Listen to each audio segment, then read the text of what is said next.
Hi, everybody. Well, my next guest, of course, is best known from his film work, including the Scream movies. He's now the star of a very funny hidden camera show on the WB called The Jamie Kennedy Experiment. Please welcome Jamie Kennedy.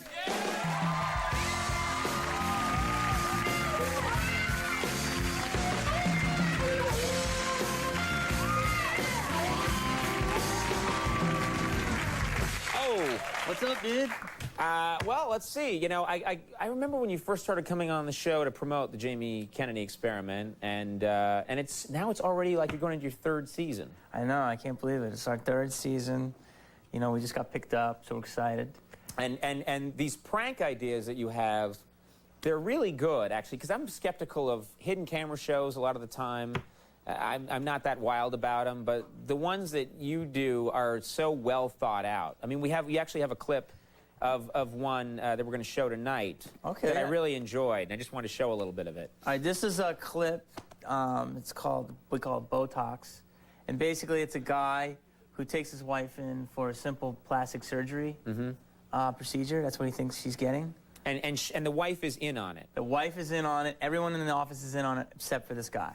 So the guy thinks he's gone to a real place for his wife to have some plastic surgery. Yeah, he doesn't. He didn't want her to get it, but she's like, I just want to get a little Botox. Right. So, and anything else we need to know? Like, I think she leaves the room or something. She leaves the room, and she's getting she's getting her procedure as she's in there. Yeah. And as she's in there, another couple patients come in. Right. Okay. Let's take a look at this clip.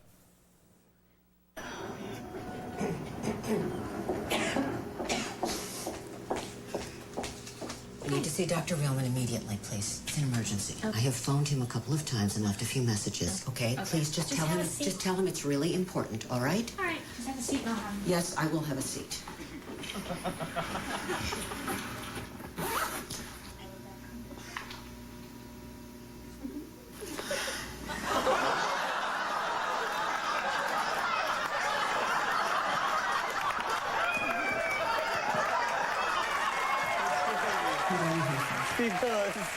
She was good, yeah.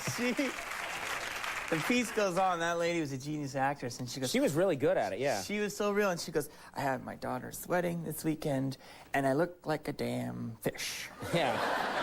And then, you know, I don't want to give away too much, but the wife comes out. The wife comes out. I play this doctor who does surgery on himself, so I have this really weird tan. And one of my ears. And we give the wife a boob job, and one boob is much bigger than the other. Much bigger than the other, and he's just freaking out. He's freaking out, and I say, listen, that's a natural breast. It's an injection of soy. I did soy, and so I can do the other one, then I do the other one, and that becomes bigger, and so all hell breaks loose. You really love doing this. You can tell watching it that you enjoy this. Is this something that comes from your family? Was your family into this kind of level of practical joke, or? Yeah, I mean, my mother is very funny, my father's very funny, and like when I was 6 years old, I was like a bad kid, I guess, at 6.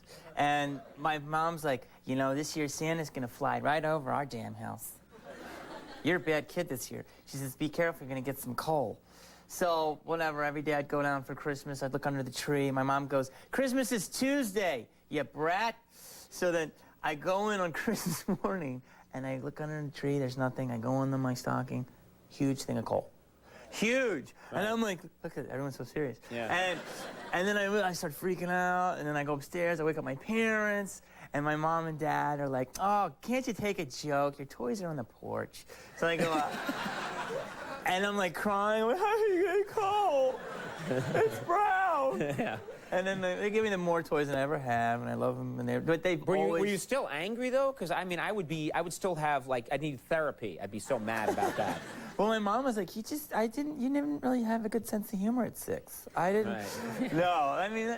Was she doing these things too when you were a fetus? You know, hey, you can't take a joke, glorp, glorp. You know. That's pretty rough. Don't do that. No, but they have a great sense of humor, and I'm like, you know, blessed from them. Now you took care of that part. Yeah, they're a great family. Blah, blah, blah. Now you're writing a book about how you got sort of started in show business. Is that right? Yeah, it talks about, you know, it's called Wannabe, a Hollywood Experiment, and I've been at it for about 14 years. And it talks about all the trials and tribulations that one goes through in breaking into business, not knowing anything, you know. And one of the things was happening. It comes out in August. I worked at Red Lobster in the Valley in California. And I was like dying to break in, and the first thing I wanted was an agent. And there was a bartender there by the name of Henry Cho. And he's like, hey, Jamie, I think I can help you with your acting. And I'm like, oh, cool. You know, I'm really excited. I'm like, can you get me an agent? He's like, well, it kind of works as an agent. I'm like, well, is he a real legit agent? He goes, well, it's a good agent. I go, you can help me with my acting? He goes, no, I can help you with your acne.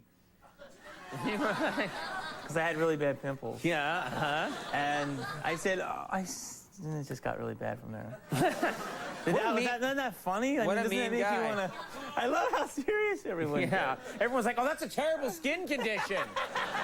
Well, that's not funny either. So you were hurt as a child, and then your skin became inflamed in adolescence? They're very literal. Now, where were you living the whole time that you were out in Los Angeles? Because I did my time in L.A. and You did, yeah. Yeah, You were yeah. on The Simpsons. yeah. I was living in... Yeah. Thank you. Yes. Let's just applaud our credits now. Yeah. I was living in Koreatown, which, Ooh, if you all yeah. know, was the host of the riots in 1991. A Yeah, wonderful host yeah. they were. And We're hosting the riots this year. it's a wonderful thing. They're Yeah. burning buildings. And I lived there, and my landlord, I was like an old, crazy, like horny, like you have a horny old guy that never gets out, who sounded exactly like Beetlejuice. And one of the things was I was always late with my rent. So one of the ways he would get rent off me was he would feel that was like give him license to be perverted with me. So he'd be like, hey Jamie, you're kind of late with your rent. You owe me $50.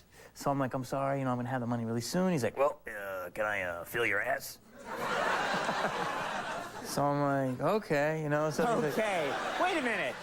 That's the part I'm interested in. Yeah, okay. well, I didn't have the money, and he's an old guy, and he was just doing like touching. What does that have to do with it? He's just an old guy. But His he- hand was wrinkled. He couldn't squeeze that hard. But he would be like, Okay, that's 25, 35. All right, that's 50. All right, you're all paid up. Yeah, yeah. and then like he would grab a little extra. I'm like, dude, what are you doing? He's like, Oh, security deposit. just in case there's any problems. and then I had acne, and it was sad. Yeah, yeah. And my mother Oh. threw coal at my face. Yeah. And Nicole fixed the acne. The end.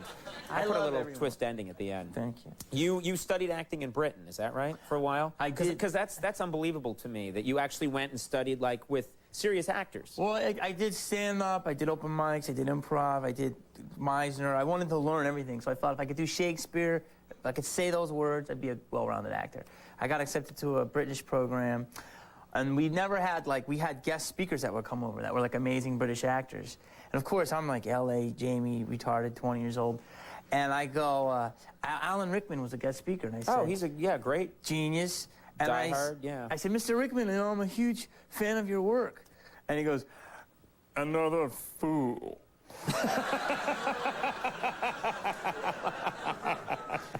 And all these kids are in there are kind of pretentious, they're like, Mr. Rickman, how do you feel theater of conceit goes with the Oedipal complexes of Noel Coward's early work? And all this stuff. And I was like, hey, Alan, what was it like to work with Bruce Willis in Die Hard? Does he party? I heard he does. And he was like, it was quite exhausting. And then I said, what's it like to be famous? And he's like, limousines are longer, the windows are blacker. Next! He ended up just throwing you out of the class. I Hated can't. me. Yeah. I love you, Alan. Yeah. See, you took care of that.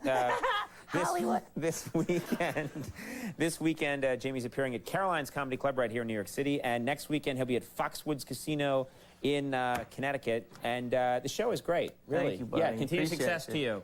Jamie Kennedy, everybody. Acne and Cole. We'll take a break when we come back. David Farady's here. Stick around.